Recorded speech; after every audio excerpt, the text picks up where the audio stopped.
Hello YouTube, it's Playmaker 1073 welcoming you to the very first series of 2021, Blood Will Tell walkthrough. Now, I got a couple of things I need to explain before we actually get started, but before that, let's actually get the new game save file going. I'll cut anything that might spoil. Okay, we're good.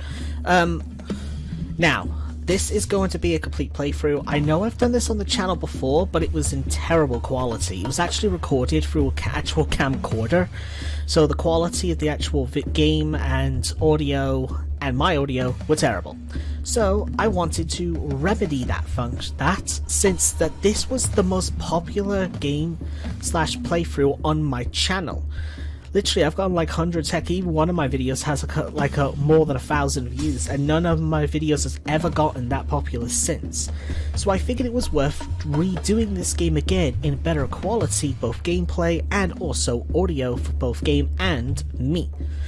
Now, you're probably wondering as well about the size of this. I did try to have this widescreen, but there was a problem.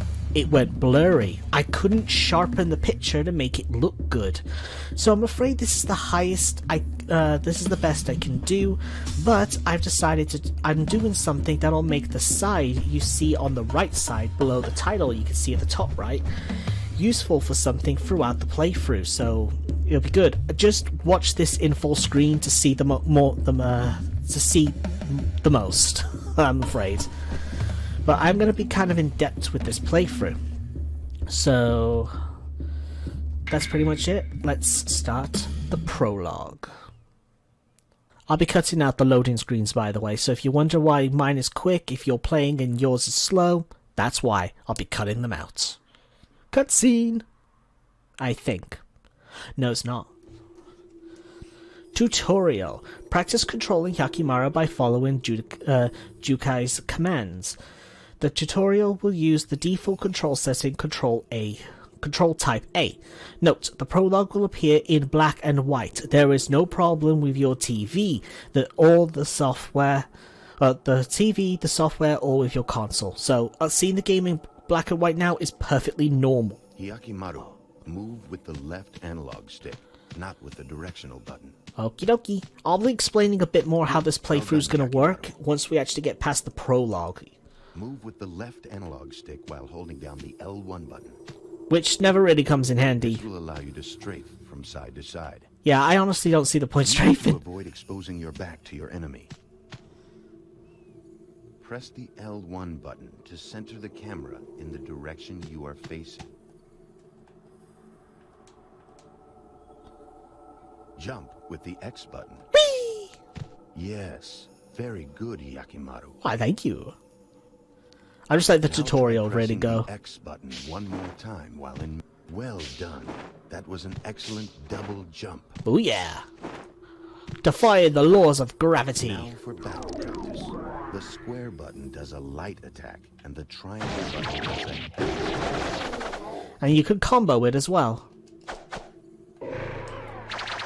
I'll get into combos a little later. Now, I will show you a very special technique. Which I will need to explain a bit Press about. and hold the triangle button. When your sword flashes, let go of the triangle button.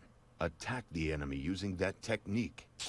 Then press the buttons as they appear on the screen. Am I even the commentator at this point? Whoops.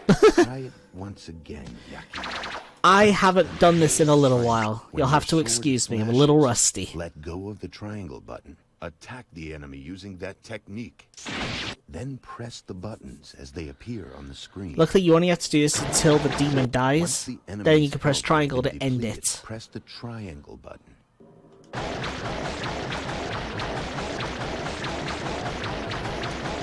I went a little further, just to show you something. The more slashes you get, you will be Very well rewarded. done, Hyakkimaru. Try to get as many slashes as you can. You may be rewarded. Which is kind of important a little Look, later on. Your attacks have caused your spirit gauge to fill up. But only if you're truly after trying to get as many Gauge blinking swords in the upper game left if you corner. want. I'll get to that a little later. Now, press the square button and the triangle button simultaneously. One of the best attacks in the game. Probably the only one I'll ever Excellent. use, but I will You show have any successfully others. performed a spirit attack. Yeah. You will be able to learn more spirit attacks by finding spirit scrolls. Press the L2 button to change weapons. See how the weapon in your I got hands. hands! Try attacking. Excellent swordsmanship. There are many other kinds of swords. Be sure to try each one at least once. Now, finally, I will explain how to use the weapons. You press L2 again to switch back to your arm swords. First, your right arm. While using your sword. Impressive, isn't it? I call it the repeater arm cannon. Okay. This weapon can be used when you have your sword arms drawn. Yeah. It is very effective, but there is limited ammo, so use it wisely. Wise! Left leg. Press and hold the R. Once you select your target using the cursor, press the triangle button. How about straight down? Boom! Powerful. Hey, Hyakkimaru. I call it the guided leg cannon. Yeah, could go with a better name with It is that. very powerful, but uses special ammo. Use it sparingly. It's not wrong, it kills most normal I demons almost by forgot. normal Those one swords blow. in your arms. As you defeat demons with them, the swords will increase in level. Yep. Be sure to use them often, Hyakkimaru, for they will serve you well. Yeah, I tend to. Hyakkimaru, your journey begins here. Steel your will. Be strong. Defeat the 48 fiends and return here alive. I await you, Hyakkimaru. Wait, Fiends? Prologue Hyakkimaru.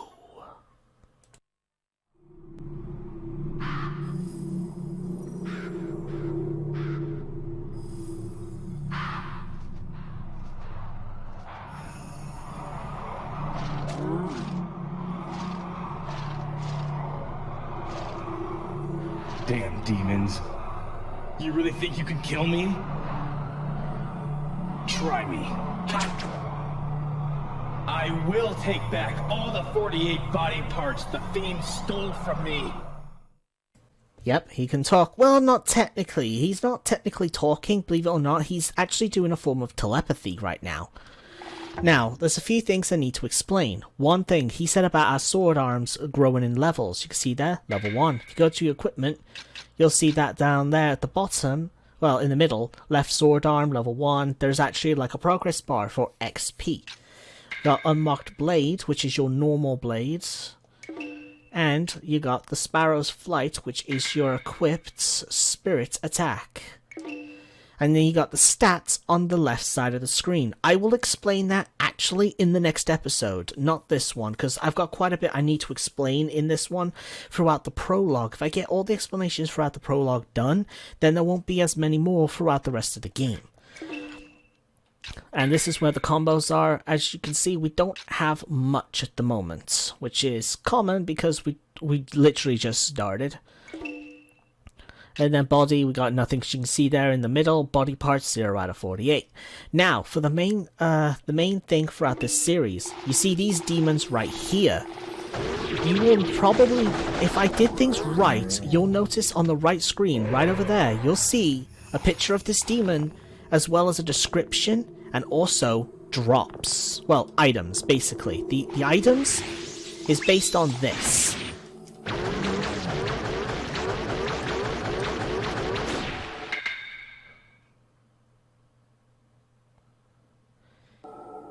See what I get. Looks like I got one Jukai medicine, a life up, and some bullets. Yeah, that's, if everything goes according to plan, that's how I'm going to be doing every new demon you see up to this up to the point throughout the game. Like, you should probably see another one now with this demon right here. Even if they don't stay on the screen for very long, I do plan to show each one and anything that they can drop, even if I don't particularly use the technique on them. Like those birds, honestly, I don't see any point using the technique on them, as they don't really drop anything of value. But yeah, you're gonna notice that. And by the way, if you guys are checking in the comments, expect a meme. Yeah, let's just say, I streamed this a while ago, and I got memed hardcore.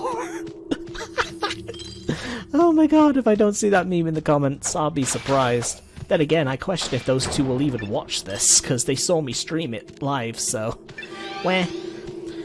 So yeah, I'm really hoping that I manage to do the editing the way I want to. This is going to be the most heavily edited version of this playthrough I've ever done. Everything should go fine. Let's get rid of you. I'm going to do this again.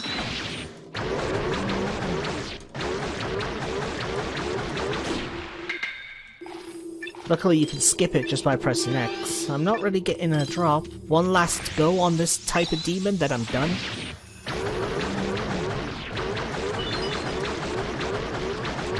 Ah, timed out. But you saw there, I leveled up. Using the sword technique is very good because you can do more slashes even if the demon is technically already dead. So you can keep on doing more and more slashes. So if you use that technique pretty much throughout the whole game, your swords will be pretty far leveled. But you're probably wondering, well, different demons will give you different XP, right? No. I'm afraid it's determined upon slashes. Oh, wrong one. If you go to equipment now, you'll notice that the bars, you see they're at two different levels. The left arm sword is always swung first. As you will notice here, that's always the left. So the left one will always get the first XP no matter what. So 9 times out of 10, your left arm sword will always be stronger than your right. Case in point. Might as well go again. Of course. Okay, that's enough for this area. Let's move forward. I do tend to be give as much info as possible throughout this series. I kind of just want to... Well, this just shows how much I like this game. Cutscene!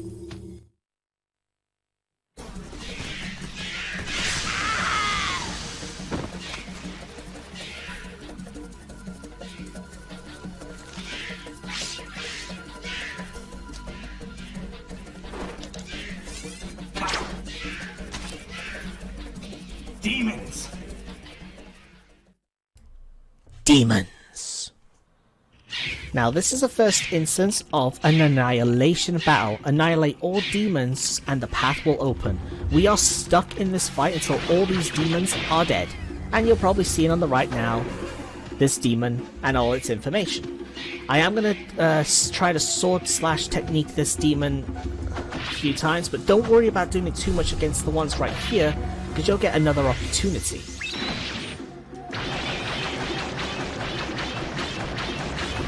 I could have done it one more slice. These demons, as you probably did see by the drops, does drop a pretty decent sword at this point of the game. It could drop either the poison sword or the poison sword +1.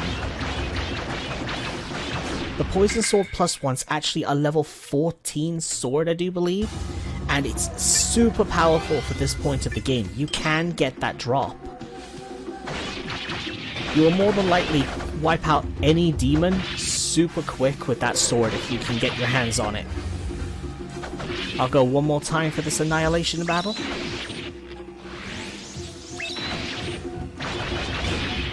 Okay then. Memes probably commencing as we speak. Yeah, I'm terrible.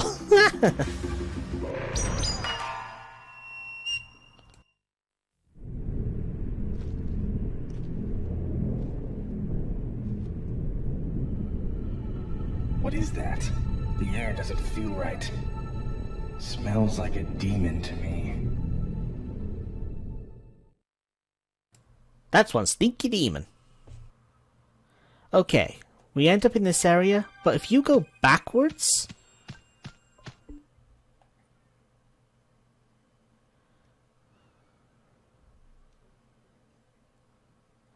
you'll see these red dots on the map, which you might recognize from the earlier points.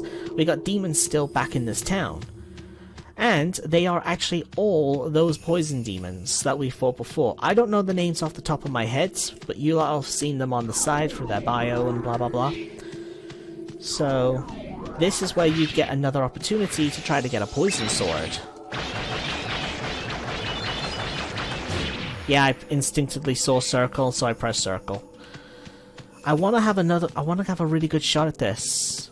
I want to try to see if I can get my hands on that sword. If I can ever actually remember to do this right. I haven't played this game in a little while, so I'm a little rusty. I plan to actually play a second save file during this playthrough, so I'm hoping to not be as rusty with the technique. Because I'd actually like to succeed in some of these. Sweet, 24 slashes. That should be a decent shot. And I didn't get the sword. God damn it. Okay. I won't slash this one. We'll slash one more and then we'll just kill off these demons. But at the very beginning of the game, you will notice though, you are very slow. There is no running or anything. This is your max speed. Okay, let's do this. I'd like one proper shot at doing this again.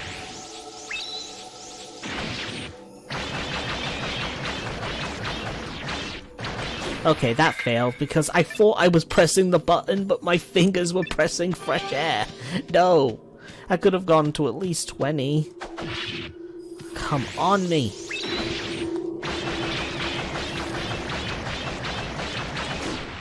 That works. Okay, no luck getting the poison sword. I'm done there. Let's kill off these last ones to get as much XP as we can. And I will see you guys back in the other area. You don't need to see me kill these demons because I'm just doing this. Alright then. Now, you'll see these like little statue things here. You can break them. And they'll contain items for us. This umbrella, you probably saw it in the other area. When you're under it and you press pause, you get access to the save option. If I remember, I will try to cut out the saving because it can take a bit and such. You don't really need to see me save the game. I mean, seriously, it's just saving. So, looks like our map is pointing us towards this odd statue. Let's go.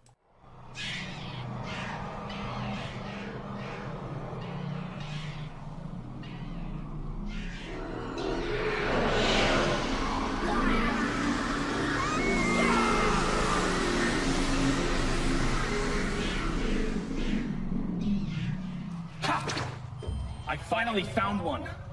These fiends live off the sorrow and despair of humans. I'm here to take back my body. Our first fiend. Say hello to Great Horn, our first fiend. Boss camera explanation. During battles with fiends, the camera will be enter boss camera modes. This camera will remain centered on the fiend. Pressing R3 will turn the boss camera mode off. As you'll see, it remains centered, but if you press R3, it turns it off. I'm going to kill these demons, get them out of my way. Now, again, I'm also doing the bio thing for fiends as well. Now, every fiend has a weakness, and the Great Horn's weakness is his head. When you see the big flash like that, see when you slash it anywhere else, not really much of a flash, but if you hit the head, you get big flash. That means you're doing double damage. Okay, I think it's time I use a spirit attack. The spirit attack basically goes, well, this attack, the Sparrow's Flight, actually uses your sword. So it counts as slashes, as well as the stronger your swords, the more damage it does. So it's easily one of the best in the game. But either way, this fight is over.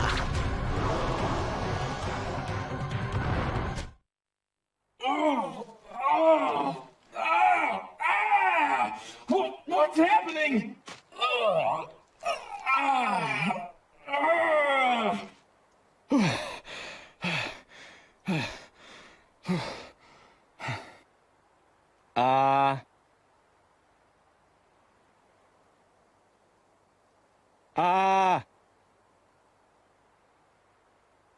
My voice.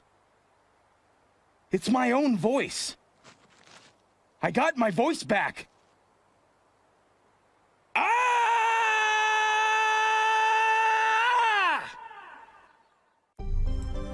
There we go. Hyakkimaru has regained her body parts, the vocal cords. As I said before, he wasn't talking in the during the last episode. This is the first one. In the areas before, he was talking with his mind. Even though, yes, he was moving his mouth, but he wasn't talking. Now, whenever you regain a body part, you also gain stats. Somehow, being able to talk gives him higher attack power and max health. I never did get that. These membranes vibrate to create a voice. With them, Hyakkimaru can talk. Cutscene time.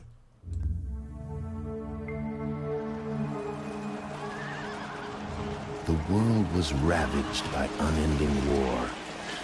The people cried to the heavens, their hearts full of despair. Unbeknownst to them, the world was at the mercy of a group of vile demons known as fiends. One day, a terrible omen appeared in the sky. When morning came, not one, but two suns rose in the east. However, while one sun shined more brightly than ever, the other gave off a dull, black light, as if it were but a shadow of the real sun. It seemed as though the gods of the heavens could no longer bear to witness the troubled times on earth, and parted ways with the gods of darkness. The gods of darkness, the fiends, looked upon this omen with fear.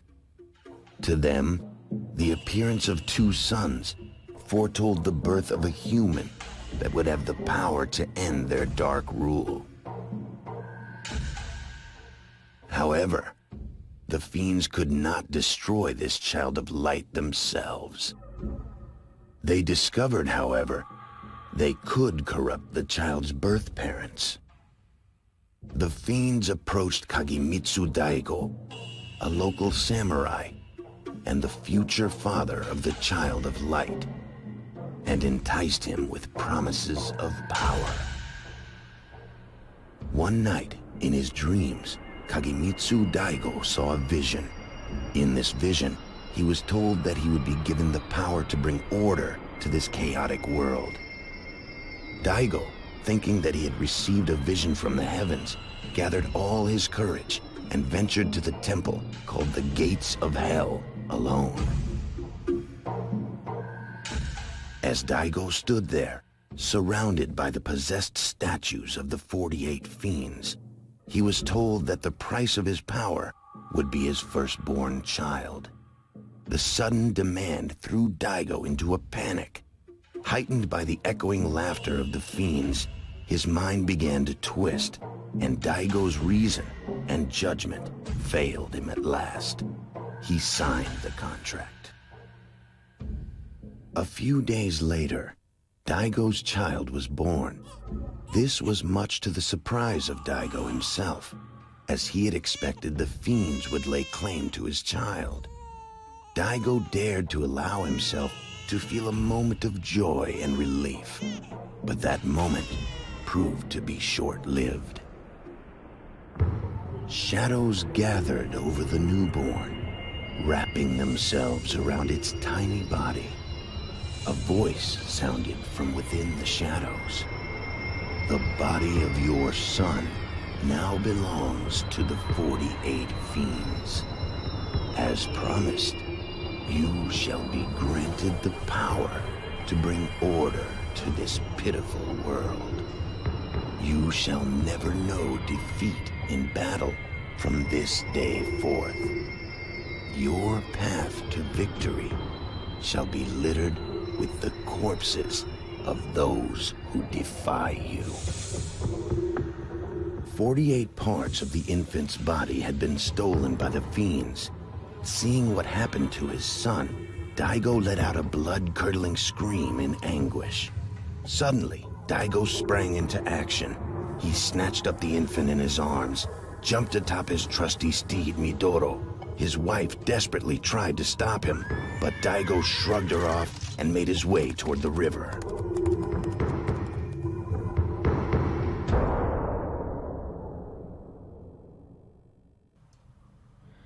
And with that, I'm actually going to end off this very first episode right here. Hope you've all enjoyed. Hopefully everything goes according to my plan with the editing style. By the way, there's a playtime, so you can see your total playtime. It only counts for in-game time, and also while the game's paused.